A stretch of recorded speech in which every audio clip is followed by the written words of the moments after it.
বিশ্বাস করো, আমি কখনোই পপকর্ন খেতে এতটা লাইক করি না যতটা আমি মুভি দেখার সময় লাইক করি। আমি বেশিরভাগ সময় মুভি দেখার সময় পপকর্নটা নিয়ে নিই। আর এখানে দু ধরনের পপকর্ন পাওয়া যায়, একটা হচ্ছে মিক্সড সুইট, আর একটা হচ্ছে just normal as regular.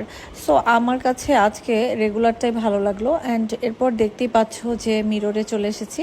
And মিররে এসে আমি নিজেকে দেখতে ভীষণ ভালোবাসি। মিররে কেন জানি একদম নিজেকে সবচেয়ে সুন্দর মনে হয় আমার কাছে পৃথিবীর। আর তারপর তো হচ্ছে যখন আমি গেট আপ নিই, তারপর হচ্ছে আউটিংয়ে আসি, তখন আমার অনেক বেশি ভালো লাগে। আর আমার কাছে মনে হয় যে মুভি দেখতে পছন্দ করে না এরকম ধরনের মানুষের সংখ্যা খুবই কম। মুভি দেখতে আমরা আজকাল সিনেমা হলে প্রচণ্ড ভিড় দেখতে পাই। এর একটি কারণ হচ্ছে সিনেমা হলের পরিবেশ আগের তুলনায় অনেক সুন্দর হয়ে গেছে। অ্যান্ড আমরা স্বাচ্ছন্দ্যে সবাই মুভি দেখতে পারি।